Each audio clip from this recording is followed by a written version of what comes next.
ჩვენი გადაცემის სტუმარი გახლავთ დავით წერეთელი, ანალიტიკოსი. ბატონო დავით, დიდი მადლობა რომ მოგზანდით და ძალიან დიდი ბოდიში რომ გალოდინეთ და ესეთი გაუთვალისწინებელი რამ მოხდა, ნამდვილად ვერ წარმოვიდგენდი რამეს. რა თემაზე მინდა რომ ვისაუბროთ ბატონო დავით?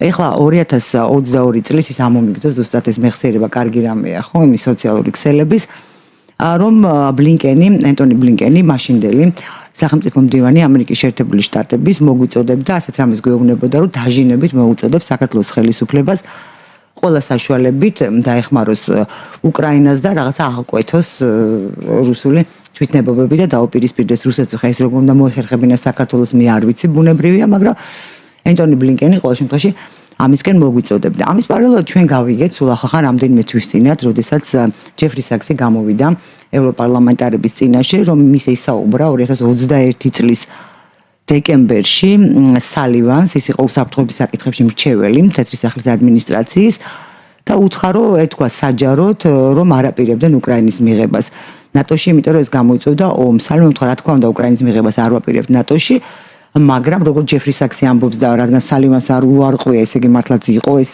საუბარი მათ შორის, ისაუბრეს ამ თემაზე, რომ ამას ხმამაღლა ვერ ვიტყოთ, მაგრამ ნუ ღელავო, ჯეფრი საქსი უთხრა, ომი არ იქნებაო. ჩვენ ვიცით, თქვათ, როგორ დამთავრდა 2008 წელს ეს რუსეთ-საქართველოს ომი და ნამდვილად რუსეთი დაესხა თავს საქართველოს, ეს ხა ფაქტია და ნამდვილად რუსეთი არის ოკუპანტი, მაგრამ ჩვენ ასევე შემდეგ ვიცით, როგორ დაიწყო გადატვირთვა ურთიერთობების. ამერიკის შეერთებულ შტატებმა, ევროკავშირმა, მე მახსოვს მაგალითად ყავას როგორ სვამდნენ მაკრონი და პუტინი. ხო, ეს რაღაც სიამტკბილობდნენ რაღაც ძალიან ფრანგული იმითი, როგორც ახლა მაგალითად ისე არ ეხვეოდა, როგორც ახლა ზელენსკის ეხვევა მაკრონი, მაგრამ ყოველ შემთხვევაში საკმაოდ თბილი დამოკიდებულება იყო ფინჯა ყავას ფონზე და თანხლებით. ჩვენ ასევე ახლა ვხედავთ რა ხდება უკრაინაში, როგორ საბრძოლო მოქმედებები და საერთოდ როგორი მსხვერპლი ზარალი განიცადა ამ ქვეყანამ და ასევე რა თქმა უნდა რუსეთი დაესხა მას თავს, მაგრამ ამის პარალელურად იმავე პროცესს ვაკვირდებით, რომ გადატვირთვის მცდელობა არის ამერიკის შეერთებული შტატებისა და რუსეთს შორის ურთიერთობის. ამ იქნება შთაბეჭდილება, რომ ისინი ერთმანეთს უპირისპირდებიან, შთაბეჭდილება კი არ იქნება, არამედ უკვე აშკარად გამოჩნდა, უპირისპირებიან ჩვენნაირი ქვეყნების ხარჯზე და შემდეგ გადატვირთავენ ურთიერთობას მშვიდობის მისაღწევად იმ დრომდე, სანამ ჩვენნაირი ქვეყნების ხარჯზე ისევ არ გამწვავებენ და არ შეეცდებიან საკუთარი ინტერესების გატარებას. აქედან გამომდინარე, რაზე შეიძლება ესაუბრა ტრამპსა და პუტინს, მესმის რომ უმადური საქმეა პროგნოზები და ვარაუდები, მაგრამ ფაქტია, რომ არა მხოლოდ უკრაინაზე და უკრაინა არ არის ცენტრალური ადგილი.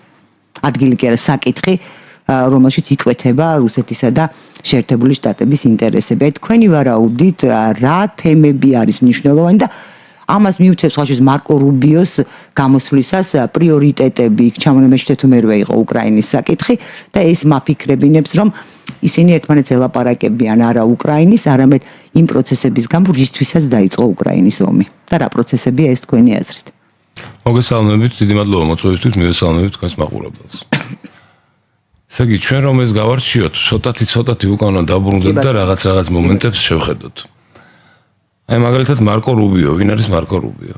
მარკო რუბიო თავისი ბუნებით, თავისი ბიოგრაფიით და ისტორიით არის სერიოზულად ანტიკომუნისტი და სერიოზული რუსოფობი. მისთვის რუსეთთან ურთიერთობის გადატვირთვა და ასე შემდეგ არის წარმოუდგენელი, მაგრამ დღეს ჩვენ რასაც უყურებთ ყველანი ერთად, ამას პირობითად შეიძლება დავარქვათ პუტინისთვის სახის შენარჩუნების ოპერაცია მოქმედებაში. რატომ ხდება ახლა ეს ყველაფერი? არავისთვის ცნობილი არ არის, რომ ტრამპი და ის ჯგუფი, რომელიც მოვიდა ხელისუფლებაში, მისი ასე ვთქვათ დამოკიდებული და ეგრეთ წოდებული გეშეფტნაია დიპლომატია არსებობს ესეთ თემა, რომელიც არის ორიენტირებული მხოლოდ მოგებაზე. ხა გამომდინარე იქიდან, რომ უკრაინაში, ჩვენ წინა გადაცემაში ვისაუბრეთ, უკრაინაში ტრამპმა და ამერიკის შეერთებული შტატების გარკვეულმა ჯგუფებმა მიაღწიეს იმას, რაც ჭირდებოდათ, მათ შორის ეს წიაღისეული და ასე შემდეგ და კიდე ჭირდებათ ენერგეტიკა და სხვა დანარჩენი და ეხლა დგას რიგში რუსეთი. რუსეთი, რომელიც განუზომლად მდიდარია. მიიღო ამერიკის შეერთებული შტატები, რომ ყველაზე წაუგებელი. კი ბატონო, ესე თამაშობენ ყოველთვის ეგენი. რასაკვირველია, თქვენ აბსოლუტურად მართალით ვით იმ ქვეყნების ხარჯზე, რომელიც სამწუხაროდ ახალი გეოპოლიტიკური ვითარება დგება, მსოფლიო ახალი გადანაწილებას უყურებთ ყველანი ერთად და ვფიქრობ აუცილებელია, რომ ჩვენ მოვახერხოთ ისეთ სიტუაციაში მოხვდეთ, რომ არ დავინგრეთ და არ გავნადგურდეთ და ასე შემდეგ. გარკვეულწილად ჩვენი ხელისუფლება გარკვეულწილად, რასაც აკეთებს, არ არის, თქვათ, ჭკუას მოკლებული და ცუდი არ არის. ახლა რას აკეთებს ტრამპი?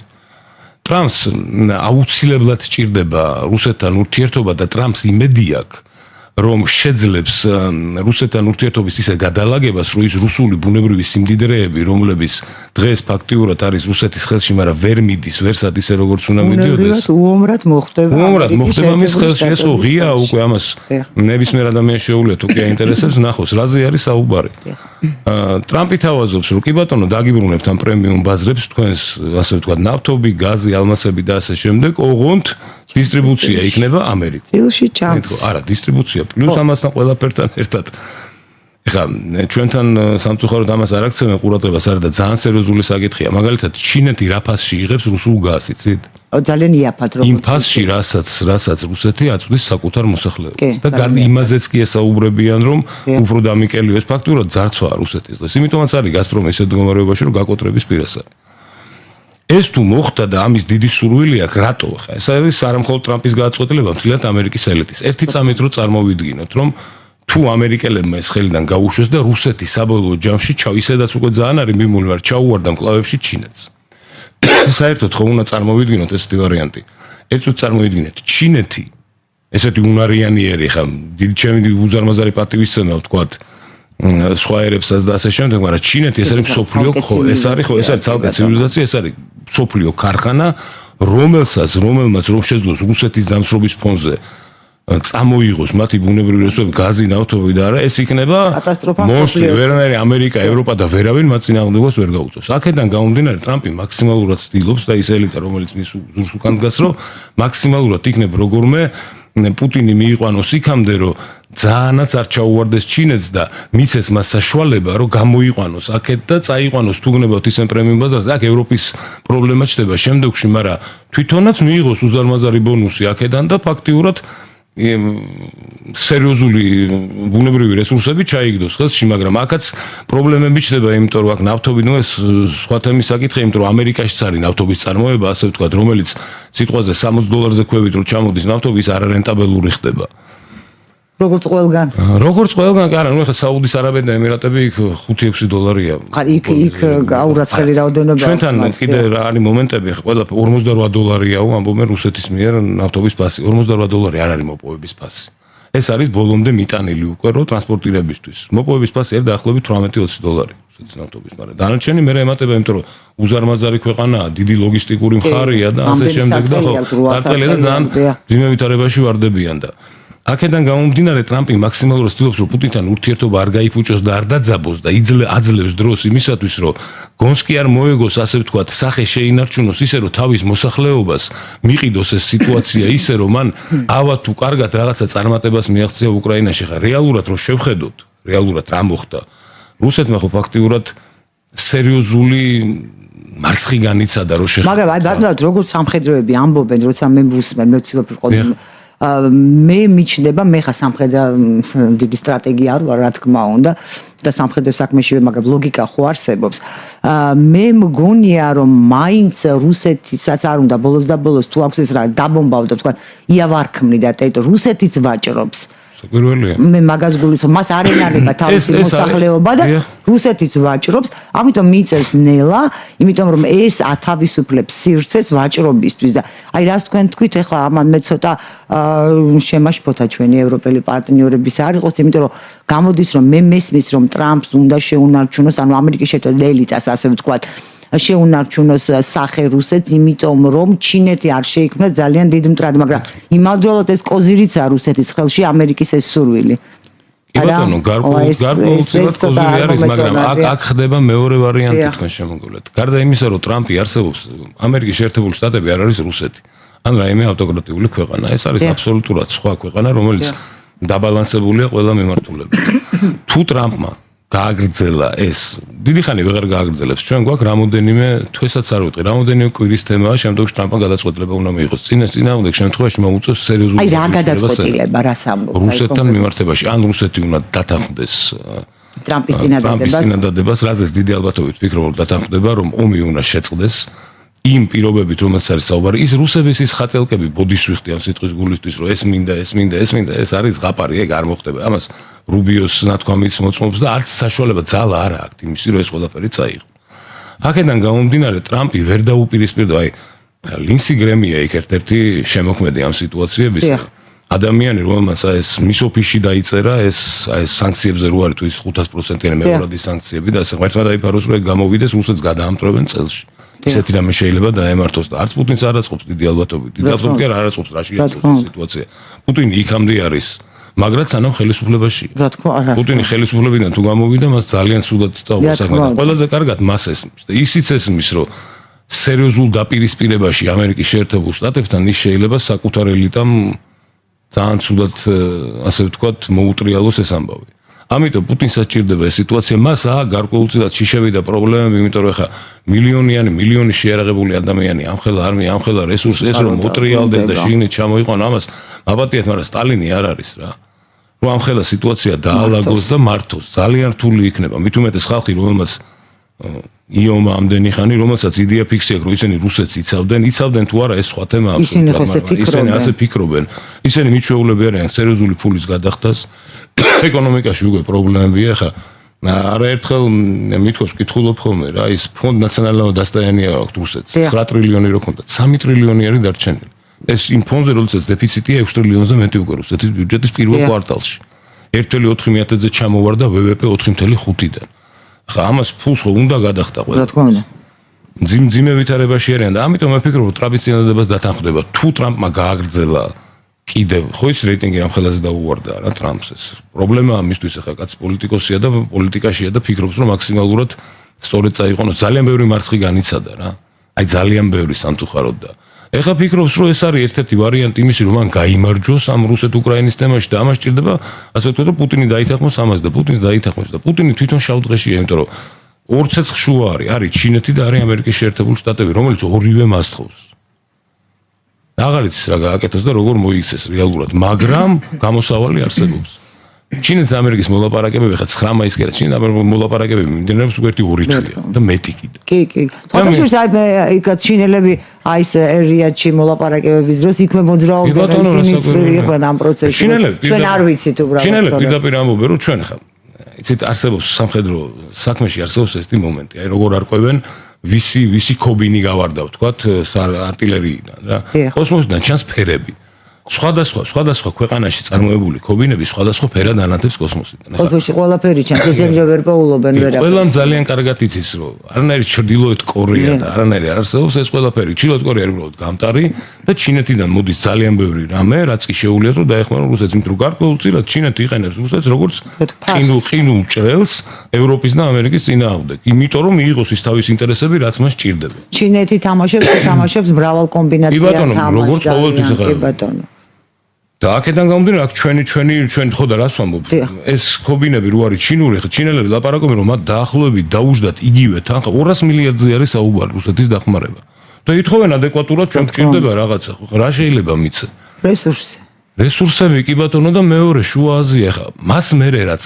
ყაზახეთთან ჩინეთმა დადო სამოკავშირეო ხელშეკრულება სადაც ყაზახეთის ტერიტორიული მთლიანობის გარანტი არის ჩინეთის სახელმწიფო, იქ რუსულ გავლენებზე საუბარი დამთავრდა. ასევე ამერიკის გავლენებზე ამერიკა ეს უკვე მოლაპარაკების თემაა, როგორც წამოწ ამერიკელებსაც სერიოზული ინვესტიცია აკეთებული. და ევროკავშირს მეორე მანტრასავით 200 მილიარდი. ბატონო, ახადებს ანუ ყაზახეთი რატოა ესეთი?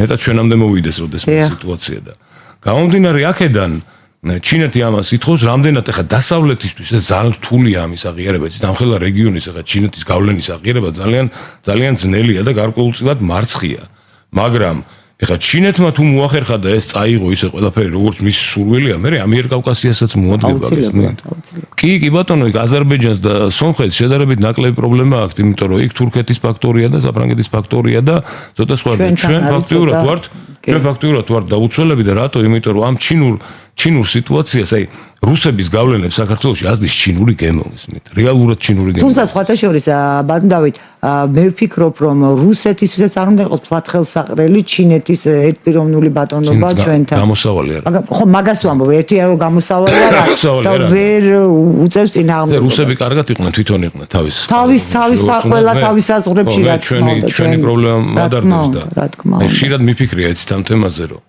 კი მესმის რომ ჩინეთი ძალიან დიდი ქვეყანაა, მძლავრი ქვეყანაა, მიუხედავად პრობლემებისა თუ ყველაფრისა, მაგრამ ჩვენთვის ჩემი გადასახედიდან რა საქართველოსთვის ესეთ ჩვენ ხო მათი ცივილიზაციის ნაწილი არც ვარ ყოფილვარ და არც ვართ რა. ჩვენ უფრო ეხა ვისთან უფრო მეტი გვაქვს საერთო სიტყვაზე გერმანელებთან თუ ჩინელებთან. სიტყვაზე ვამბობ, ხო გასაგებია გერმანელებთან. ხო ანუ იმ ხალხთან ძალიან ახლო ურთიერთობაში შესვლა, რომელთანაც ცივილიზაციურად არა გვაქვს, ეს არის ძალიან საშიში ჩვენი ქვეყნისთვის. მით უმეტეს ერებთან, რომლებსაც გააჩნიათ ექსპანსიური მიდგომა პოლიტიკისადმი. ჩვენ შეიძლება ის აქვთ თვითონ რომ გონზეც ვერ მოგვეგებით ეს. ამიტომ ძალიან ჩინეთთან ურთიერთობა ძალიან ფრთხილად უნდა გქონდეს. ხა შეხედეთ რებს აკეთებენ აფრიკაში და ასე შემდეგ. არავის არაფერს არ ყველასთან ურთიერთობა კარგი ის არ არსებობს. არავის არაფერს არ ვაბრალებ, უბრალოდ ეს რეალურად ჩანს, ეს მათი მიდგომაა, მასე მუშაობენ, მასე აკეთებენ. ხა რასაც შეუძლია გაუძლო სიტყვაზე გერმანიამ ან ვიღაცა სხვა საქართველოს ამას ვერ გაუძლებს. მით უმეტეს იმ ვითარებაში, როდესაც რეალური პოლიტიკური ქუდი რეალურად ჯერჯერობით არ აქვს. კი, ჩანს წინაპირობა და რაღაცა ძალიან გლობალურ საკითხებში საქართველოს გადაფარებულია დღესდღეობით. დასავლეთ პირველ რიგში ამერიკის შეერთებული შტატების ქუდი გადაფარებულია ნამდვილად და აი თუ გახსოვთ ეს როგორ ხეხსოვნება და ეს ბოლო მარკო რუბიოს პასუხი ვილსონის კითხვაზე ეს ხო გარკვეულ ეს ხო ჩვენთვის არ არის ეს პასუხი. რა თქმა უნდა. ეს რუსებისთვის პირდაპირ გაკეთებული და ნათქვამი რომ ამ ქვეყანას ვერსად ვერ წაიღებთ, ამ ქვეყანას თავი გაანებეთ და ვილაპარაკოთ ამ ქვეყანასთან დაკავშირებით. ალბათ ეს ვარაუდია. დიდი ალბათობით ის მოლაპარაკებები, რომლებიც მიდიოდა კიდე მიდის, რაღაცა მოხდა ისეთი, რომ რაღაცაზე ვერ მოილაპარაკეს საბოლოო ჯამში. და აქედან გამომდინარე, მეგობარი აქტის მაგის გამოძახილია და ასე შემდეგ. მე ძალიან მოხარული ვარ, ცოტა არ იყო შევშფოთდი, იცით, ვიფიქრე რომ ჩვენმა ხელისუფლებამ რაიმე შეცდომა არ დაუშვეს, იმიტომ რომ რუბიოსთან დაპირისპირება პირდაპირ იქნება მომაკვდინებელი ჩვენი ქვეყნისთვის. არა, რატომ უნდა დავაპირისპირდეთ? არავითარ შემთხვევაში. ის რომ ეხლა მცდელობა იმისი რომ ფიქრობენ რომ რუბიომ საქართველოსზე არ თქვა, არ იგულისხმა და ასე შემდეგ, ეს კიდე სხვა თემაა და რა უნდა თქვა, სხვა რა უნდა გააკეთო. მე უბრალოდ ერთს ვფიქრობ, რომ მაქსიმალური ძალისხმევა არის დიპლომატიური კუთხით გამოსავლენი როგორმე კომუნიკაცია დამყარდეს რუბიოსთან და მის გუნდთან, როგორმე მაქსიმალურად უნდა მოუძებნოთ საქართველოს მოყვარული ადამიანები ან ქართველები, რომლებსაც შეუძლიათ და ძალუძს ამ ადამიანებთან ხმა მიაწვინონ და საუბარი გამართონ. როგორმე. ბატონო დავით, მე გეთანხმებით, რა თქმა უნდა, აბსოლუტურად თქვენ, მაგრამ მე ცოტა არ იყოს არაოპტიმისტურად უყურებ ამ ამბავს, ისევე როგორც არაოპტიმისტურად უყურებ, როცა ამბობენ, რომ აი ჩვენ უნდა მოვილაპარაკოთ რუსეთთან და თქვა ჩვენ საქართველოს ტერიტორიულ მთლიანობაზე, თუმცა ჩვენ უნდა მოვნახოთ იგივე ამ შემთხვევაში ვიტყვი მარკო რუბიოსთან, ვინაიდან ეხლა ისეთი სიტუაცია შეიქმნა, მე მრჩება ასეთი შთაბეჭდილება, როგორც ერთ ადამიანს და როგორც ერთ ჟურნალისტს, ვთქვა. შეიქმნა სიტუაცია, რომ ისინი იმოქმედებენ, აი ჩვენ ვხედავთ რუბიომას თქვა, რომ ჩვენ ვიმოქმედებთ ამერიკის ინტერესებიდან გამომდინარე. ეხება ეს შუა აზიას, ეხება ეს აზერბაიჯანს, ეხება ეს ტალიბებს, ეხება ეს სირიას ყოფილ ტერორისტებს. ანუ თუ ჩემი სახელმწიფოს ინტერესია, პირდაპირ ამბობს, ტერორისტიც რომ იყო, კარგი ხარ. რა აზრი აქვს რამის გამონახვა? ბაპტისტა არამზადაა, მაგრამ ჩვენი არამზადაა. გახსოვთ ეს ცნობილი? დიახ, უკაცრავად. მე მესმის რომ ეს გარკვეულწილად ეს პრობლემაა და ვითარებაც არის. რასაკვირველია, ამერიკას the first, ამერიკა პირველ რიგში. მაგრამ ჩვენ უნდა გავითვალისწინოთ ერთი რამე, რომ ამერიკა კი პირველ რიგში, მაგრამ ახლა ტერორისტი კარგი ბიჭიაო თუ არა, აი გამორიცხული ხა მე საერთოდ გაოგნებული დავრჩი ბოლო სიტუაციაზე, როდესაც თალიბებთან უვიზო მიმოსვლა ვერ გავიგე, იქ თალიბებში რა ავღანეთში თალიბები გამოსწორდნენ ეკონომიკა, აყვავდა დასვენება მოინდომეს ტურიზმი, თუ რაშია საქმე, მაგრამ იცით როგორი შთაბეჭდილება რჩება, რომ ვინც რუსეთის მეგობარია, ჩვენთვის ეგრევე მეგობარია, ვინც მტერია, ჩვენთვისაც მტერია. არ არის სწორი, არავითარ შემთხვევაში არ შეიძლება. რაც ამერიკასთან დაკავშირებით. კი ბატონო, ყოველთვის ვამბობდი, ღიათაც დამიწერე, რომ ანტიამერიკანიზმი ეს არის სერიოზული პრობლემა. ამერიკის პოლიტიკოსების და მათი პოლიტიკის წარმოების ალგორითმი უნდა იცოდე ადამიანმა, რომ მიხვდე, რომ ამერიკელები გარკვეულ წილად ხშირ შემთხვევაში ანტიამერიკანიზმს ახალისებენ კიდევაც, ოღონდ გარკვეულ ჩარჩოებში. როდესაც შენ წითელ ხაზს გადადიხარ, პასუხები მოდის ხოლმე ძალიან მძიმე და მით უმეტეს ისეთი ქვეყანა, რომელიც ჩვენა ვართ, ახლა საუბარი იმაზე, რომ ეს deep state არსებობდა და იარსებებს ყოველთვის. deep state ის არის ბიუროკრატიის ნაკრები. ეხლა ტრამპი ანადგურებს ბაიდენის deep states, მაგრამ ანადგურებს ტრამპის deep state-ს. ჩვენთან საუბარი, ისეთ არის ეს ცნობილი ანდაზა გეცოდინებათ, რაც ეპატიება იუპიტერს, არ ეპატიება ხარს. როდესაც ტრამპი აკრიტიკებს ბაიდენს და რესპუბლიკელები დემოკრატებს, ეს ერთი თემაა. მაგრამ როდესაც საქართველოსთან სხვა ქვეყნიდან მიდის ასე ვთქვათ, ხშირ შემთხვევაში არა კორექტული ასე ვთქვათ მიმართვები, ეს სხვა პრობლემაა და იქიდან აბსოლუტურად სხვანაირად იღებენ ამას. ის მათ ეპატიებათ ის ერთმანეთში, მათი შიდა საქმეა. შენ არ გააჩერდი რა გინა Deep State გლობალური ომის პარტია ეს მინდა არ არის სწორედ. ჩვენ მაქსიმალური ანუ ის პრინციპი აი ესა დათვი რომ მოგება ბაბაია დაუძახეო, მხოლოდ ჩრდილოეთით არა, დასავლეთითაც მოგვიდეს. კი ბატონო, ეს თეზა. სადაც ძალიან ცუდი ანთაზა ეგ, მაგრამ რა მნიშვნელობა აქვს? არა, იცი როგორ გააჩნია ხარ, აი რუსთაველიც ამბობს, სადაც არაჯობს, გაცვალაჯობს კარგი სამამა. ჩვენ არ გვაქვს შავ-თეთრი ხედვა, არც არასწორი ხედვა. ქრისტიანულიც არ არის შავ-თეთრი ხედვა, კარგი ცუდი. აქედან გამომდინარე ამ ვითარებაში, როდესაც ხა ვილსონის თემაც უნდა ვიცოდეთ, როდესაც ეპიტეტებით ამკობენ სხვადასხვანაირად და სერიოზულად არ აღვქვენ. ვილსონი არის ლინსი გრემის, ასე ვთქვათ, ჯგუფის და კლასტერის წევრი. ძალიან ცუდი ბატონო დავით თუ ვილსონი არის კლასტერის წევრი და ასე არაპროფესიულად და უსამართლოდ და ცუდად იქცევა, ძალიან ცუდია. ბატონო, მესმის განსაკუთრებით პოლიტიკაში, მithumetas დიდ პოლიტიკაში სამართლიანობის ძებნა აი თქვენ როგორ მე მიფიქრი აი იმ ადამიანს აქვს თავისი მიზანი ხო თავისი დავალება სვამსზე კითხვას აი როგორ შეიძლება ამ ადამიანთან თქვათ საქართველოს ხელისუფლება მონახოს გზა უნდა მონახოს ეს არის აი როგორ არის თქვენი აზრით აი თუ არსებობს ასეთი პრეცედენტი მეც მიფიქრია ამაზე აი ჩვენთან მეგობარ აქცი ფაქტიურად ის არის ასე ვთქვათ შპარგალკა ფაქტიურად რა იქ არის ნათქვამი რა უნდა გააკეთოს საქართველოს ხელისუფლებამ მისთვის რომ გადატვირთვა მოხდეს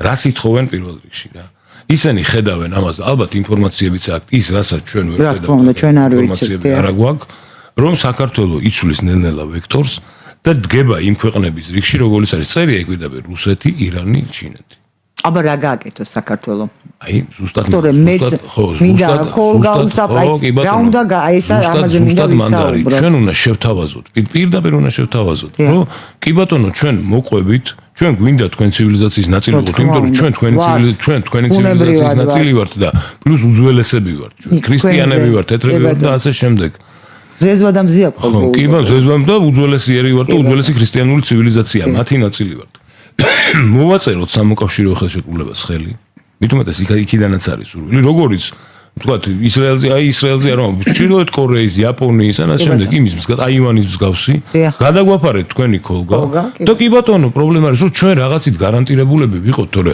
ესე რომ ტოვებ ფაქტიურად და მარტო ლაპარაკის დონეზე მაკრიტიკებ ძალიან რთულია იცით მე მესმის ეს ეხლა რუსეთი რაც უნდა დაიშალოს დასუსტდეს იმას ყოველთვის ექნება ძალა იმისი რომ ჩვენ სხვადასხვა წონითი კატეგორია აქ იმაზე არის ლაპარაკი რომ ვიღაცას თავგანწირო არ შეუძლია რამდენი ლეგენდა უნდა გქონდეს აი რამდენი შეგვიძლია თავგანწიროს და მე რა და დავიხოცებით და შედეგი დიპლომატიის ამოსავალი წერტილი ყველაზე მაგარი დიპლომატი მაშინ ხარ როცა შეგილია მტერი გადააქციო მოყვარებს რა თქმა უნდა და კიდე მთლად აი კიდე საუკეთესო მაგალითია გმირობა არის ძალიან რთული საქმე ეკეთს ვიხრი უზარმა ძალიან რთული ამას უდე ძალისხმევა რწმენა და ასე შემდეგ ჭირდება მაგრამ იცით უფრო ძნელი რა არის გადარჩე და გაიმარჯვე აი სხვათა შორის მე მათი სულები გაანათლოს ღმერთმა რაზეა ლაპარაკი ნათელში იყვნენ ცხონდნენ რაზეა ლაპარაკი მაგრამ ამდენის ლეგენდა აღარ მინდა იმიტომ რომ თავგანწირვას ის მაშინა აქვს ფასი ჯერ ერთი შენ ამას უნდა იყენებდე შენი იდეოლოგიისთვის ახლა ცუდ რამეს ვაბო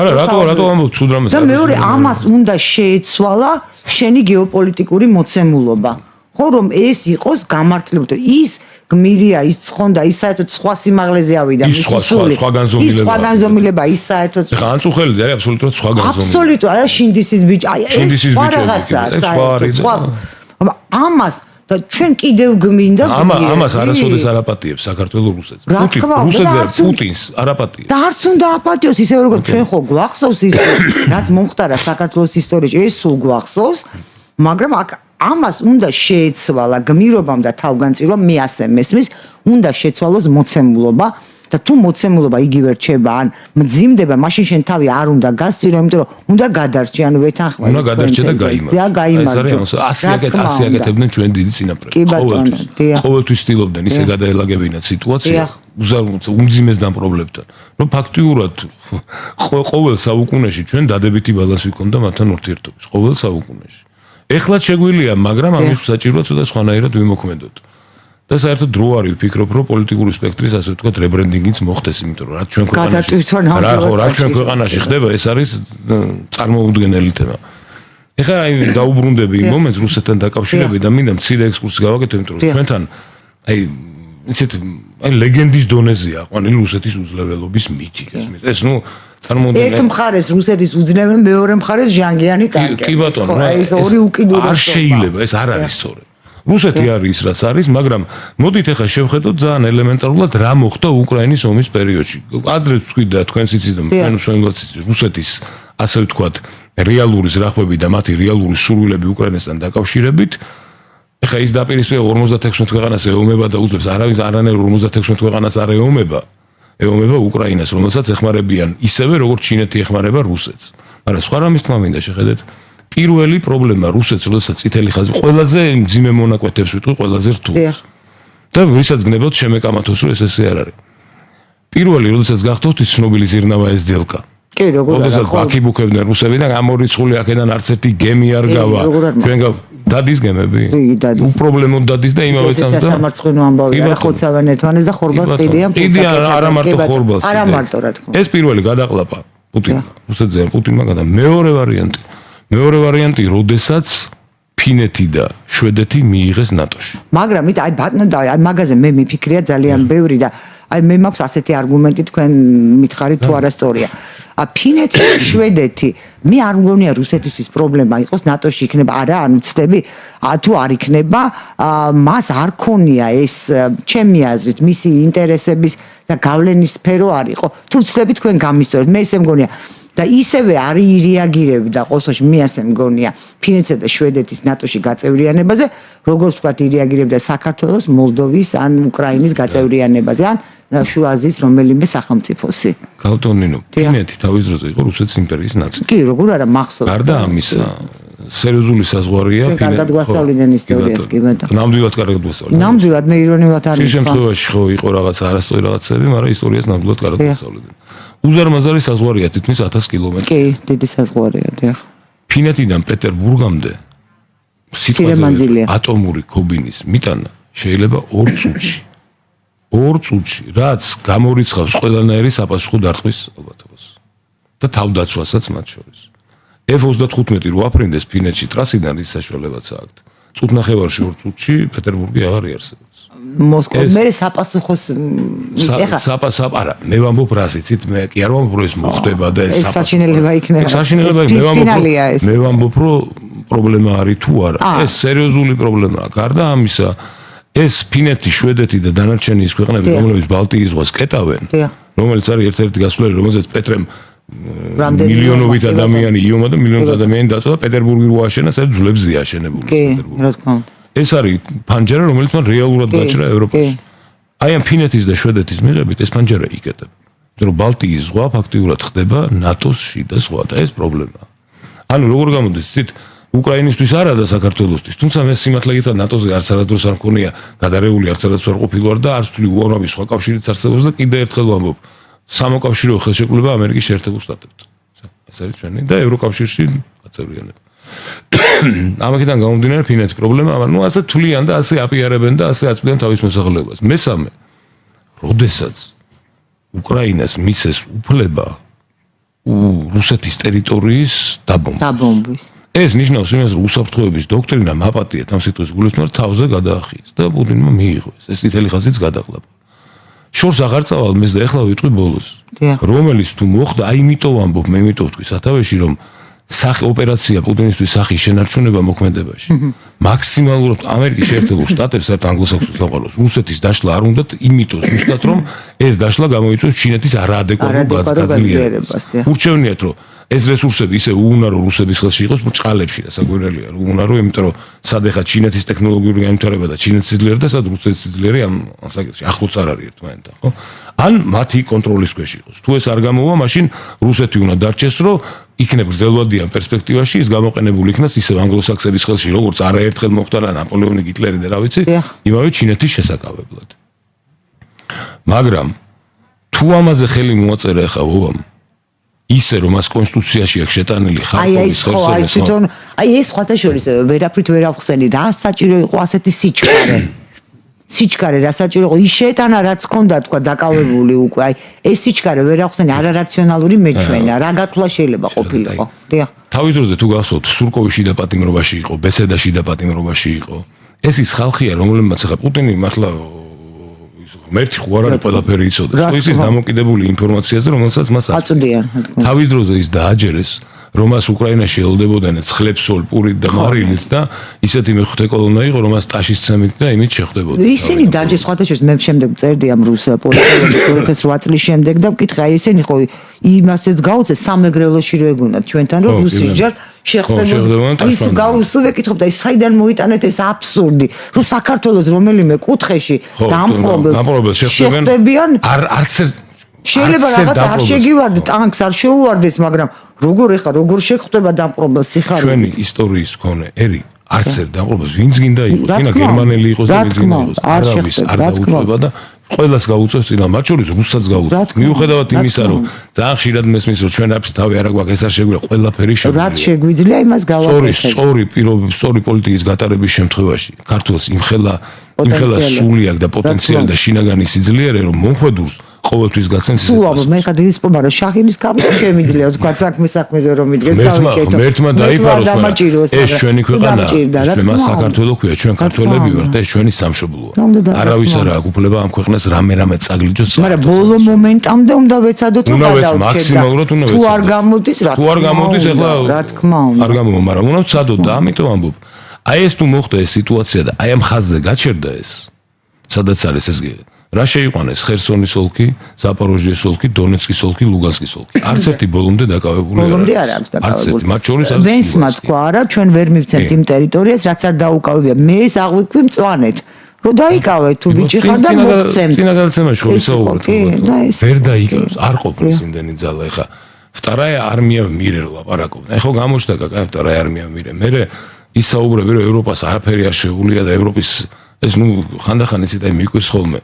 ანგაჟირებული ხალხის მესმის, რომელიც ანგაჟირებულია და ამას საუბრობს, გასაგებია, მაგრამ ადამიანი ხო უნდა დაფიქრდეს, რომ ევროპის საწყობები ცარიელია. კი, შეიძლება ცარიელია, მაგრამ ეს ეხება 155 მილიარდიან ქობინებს, კაც.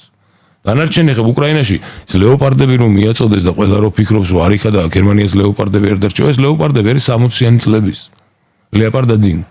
ლეოპარდ 4-ზე უკრაინელებს მიაწოდეს ჩამოსაწერი ნუ ამერიკელებმა გარკვეულს პატრიოტების ისინი ძველი სისტემებია პირველი პატრიოტებია თავიანთი ახლები შეინახეს ახალი არა ყველაფერი შენახული აქვს მათ შორის თვითონ ყველაფერი აბსოლუტურად ამიტომ არ უნდა იომოს ხვის ომში კი ბატონო მაგრამ უკრაინას თვითონ რუსეთმა პუტინის აი მისი ფიასკოა ეს არ გათვლა იმ სიტუაციის, რაც მას უკრაინაში შეელოდება. კი, ნამდვილად. ის ხო ისეთ ხაფანგში მოხდა, საიდანაც გამოსავალი არ არის. გარდა იმისა, რომ უზარმაზარი დანახარჯინახა ეკონომიური და ადამიანური და ასე შემდეგ, პლუს ფაქტიურად ჩინეთის ვასალი გახდა. ადამიანი, რომელსაც პრეტენზია ჰქონდა სახელმწიფოს, ეს სახელმწიფოა და იმპერია და ყოფილი საბჭოთა კავშირის ტერიტორიებს თვლიდა, რომ ეს მისია და ამას აწვევდა ამერიკის შეერთებულ შტატებს, რომ ეს ჩემი ვოჩინა, ასე ვთქვათ, ეს ჩემი გავლენის სფერო და მე უნდა ვიყო აქ. გამოჩნდა ის სიტუაცია, რომ ელემენტარულად არა აქვს მეორე არმია კი არ არის და თქვენ წარმოვიდგინეთ, ახლა ის არმია, რომელიც შევიდა უკრაინაში, ის მომზადებული ხალხი და დღევანდელი ხალხი. ეს მიუხედავად იმისა, რომ ამათ გარკვეულწილად რაღაცა მოაგროვეს გამოცდილება, ის ხალხი მაინც უფრო მომზადებული იყო, რომელიც შევიდა პირველი 350,000 კაცი. ესმით? ხო, რა თქმა უნდა. ისე როგორც უკრაინაში. ისე რასაკვირველია, უკრაინაში საშინელი მდგომარეობა. ეხლა მე შორს ვარ იმასგან მთელი უკრაინა აქ რომ დაინგრა უკრაინა და არაფერი არ დანგრეულა, კი ის ნაწილი დაინგრა, მაგრამ ეხლა შეხედეთ, აი ამასაც შეხედეთ, როგორ არ აქცევენ ყურადღებას. აი გავიდა ეს ხა ეს შეწყდა ომი. ის რაც დანგრეულია, რჩება რუსეთის მხარეს. კი, თავისივე დანგრეულს, მის დანგრეულს აძლევენ მას. და ამ ეკონომიურ სიტუაციაში ყოფი ქვეყანა. კიდე აღიღავათი მე უკრაინას და უკრაინელებს და ვინც იქ ცხოვრობდა მშვიდობიან. ხო, არავინ არ ფიქრობს უკრაინაზე და ასეთ რაღაცას. ხო, ეს რატო ვაკეთებთ ამ აქცენტს ყოველთვის, რომ ჩვენ საზოგადოებაში ბევრია ესეთი ადამიანი, რომელიც ამას არ აქცევს ყურადღებას. და არ შეიძლება, რომ ამას ორი მხარე აქვს ყველაფერს. კი, გასაგებია რუსეთს ეს მოვიდა, უკრაინას რა. უკრაინა ტრაგედია, ამდენი 10 მილიონი კაცი ქვეყნიდან გავიდა, უამრავი ადამიანი დაიხოცა. მე ალბათ ვიტყვი, ჩემთვის ისიც მეწოდება და ისიც მეწოდება. კურსკის ოლქში რომ იბომბებოდა ხალხი მოსახლეობა, ისე რა დააშავეს იმათ რეალურად. ყველა კი არ უჭერს მართლა პუტინს ხარს და შოიგუს და ამ იმეებს. ლავროვს და მისნაირებს. ან მაშინ რა განსხვავება შენსა და იმას შორის საკვირველი დამოკიდებულებას ეს ცოტა სხვაგვარი მიმართულებაა და აქედან გამომდინარე ეს ამდენი წითელი ხაზები რუსეთი უკვე იძულებულია რომ რაღაცნაირად გამოსავალი იპოვოს მე თვლი კი არა დარწმუნებული რომ მოლაპარაკებები დიდი ხანია მიდის და მოლაპარაკებულები არიან იმაზეც როგორ უნდა გადაწყვიტონ უბრალოდ ეს საბაბი იპოვეს რა სტამბოლში ვითომ რაღაც და მე ეხლა ვატიკანი უბრალოდ უტოვებენ კიდე ერთი კამპანიის სამხედრო კამპანიის წარმოების საშუალებას შეგიძლია აბა ვნახოთ რა შეგიძლია კი ბატონო შეძლებ თუ არა და всё გეყოფა წინააღმდეგ შემთხვევაში იყო მერდოკის გაზეთებშიც დაიწერა ეხლა ნიუ-იორკ პოსტი და Wall Street Journal და ასე შემდეგ რომ აი ტრამპს უაიძულებენო ესეთ მდგომარეობას. ტრამპი იძულებული გახდება მიუხედავად იმისა, რომ ეს გეშეფნი დიპლომატია აქვს, მოგება უნდა და ასე შემდეგ, იძულებული გახდება, რომ პუტინს უთხრას, ვიცი რა ბობა, მე არ მინდა. მაგრამ მე ისეთ ქვეყანაშია, რომ მე მაქსიმალურად მაწვევა სენატი, კონგრესი და მე მათ წინააღმდეგობას ვერ გავუწყებ. აი მომაწერე ხელი თორე მე სენატი დამოვალდებულებს ახლა და 2 მილიარდის იარაღს მივცემ ახლა უკრაინას. გავაკიდე 10 დღე. მივცემ მე 3 მილიარდის. მე მივცემ 5 მილიარდის და საშუალება არ აქვს, თუ იარაღი არა. რა თქმა უნდა. და ეს პუტინისთვის არის მომაკვდინებელი. აი ძალიან საშინელია. ჩემთვის რა სიმართლე გითხრათ, საერთოდ არ მაინტერესებს პუტინი ამ მდგომარეობაში. არც მე არ მაინტერესებს. იქ მარტო მხოლოდ იმ ჭრილში რაც ჩემ ქვეყანას ეხება და მინდა რომ რა ვქნა როგორ ვთქვა. ხო ის ამერიკას არ მაინტერესებს მხოლოდ ის ჩვენ. არც ევროკავშირი, არც ჩინეთი, უბრალოდ ჩვენ რო დავლაგდეთ. უყურებ ისეთ სიტუაციას რომ აი ჩვენი ქვეყნისთვის სად ჯობია დღეს ყოფნა. რატო არ უნდა ვიყო იმ ევროპასთან იმ თუნებათ იმ ადამიანის უფლებები და არა მარტო უფლებები ხო არა არის ჯანდაცვა, არის ტექნოლოგიები, არის წისვლის პერსპექტივა, არის სამუშაო ადგილები, არის პენსიონერისთვის ღირსეული ცხოვრება და ასე შემდეგ. ჩვენ თვითონ უნდა გავაკეთოთ. ჩვენ თვითონ უნდა გავაკეთოთ, მაგრამ ჩვენ თუ არ დაგვეხმარენ, ჩვენ ძალიან სერიოზული წნეხი გადავიტანეთ. და ეხლაც დღესაც აი არ შეიძლება რომ მოსმენელი არ ქონდეთ, თქვენ სოციალურ ქსელებში ხო წაღებულია ყველაფერი, დასავლეთმა დაანგრია ქართული ეკონომიკა. ნუ მეცინება ხოლმე, მაგრამ ასე მოიტანეს და ანტიპროპაგანდა კიდე ქართული ეკონომიკა დაანგრია იმან, რომ ქართველებმა გადაწყვიტეს, რომ იმპორტზე გაეკეთებინათ ფული. აი ამან დაანგრია ქართული ეკონომიკა. მაგანაც გარკვეულწილად გეთანხმებით თავიდან ბოლომდე. არის ერთი მაგრამ. ვერ დაანგრევ იმას, რაც შენ არ გეკუთვნის. ფაქტიურად ქართული ეკონომიკა უკვე 25 წელიწადი არის რუსების ხელში. მით უმეტეს მიშას დროს ფაქტიურად ყველაფერი მიუხედავად იმისა რომ სუდაპირისპირებაში იყო ყველაფერი არის მიყიდული ყველა დიდი ობიექტი მიყიდულია რუსეთს ეს ხო სიმართლეა და ეხლა ვერ გავიგე ერთადერთი რა მიყიდეთ ეს იყო ცენტრალური მაგისტრალი გასადენი ის ამერიკელებმა უცხო ერთადერთი ხაზია ტაბუა და დანარჩენი ხაზი ყველაფერი მათ მიყიდა კი ბატონო და რა გამოდის ახლა აქედან რომ რუსეთი აპირებს იომოს საქართველოში ეს ვამბობ ამაზე აბა უმიგინდათ აპირებს საქართველოში იომოს და დაანგრიოს ის საკუთარი ბიზნესი რომელიც არის მის ხელში. მაგრამ მე ომი არ მინდა.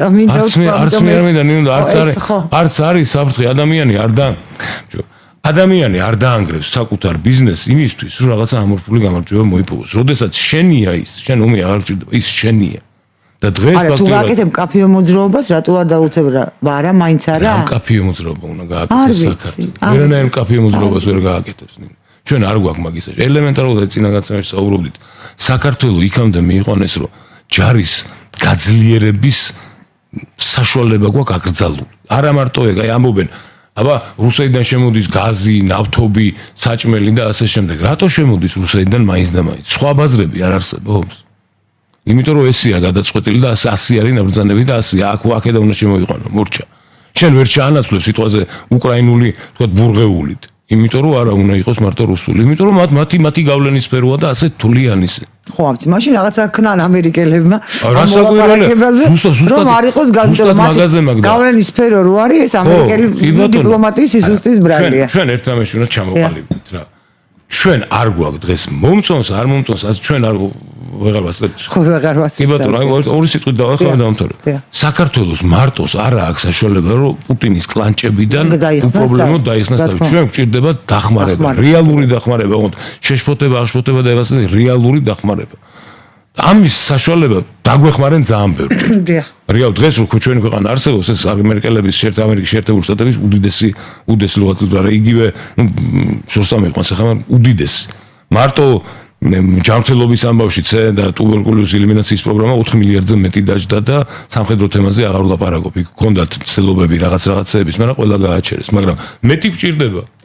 კი ბატონო, ეს აღვ. ანუ ძალიან დიდი მადლობა, კი, დიდი ბოდიში რომ ესე შეგაწყვეტინეთ. ჩვენ მცირე ხნით დავამშვიდობებით ერთმანეთს რეკლამის გამო, დაგველოდეთ, მალე დავბრუნდებით.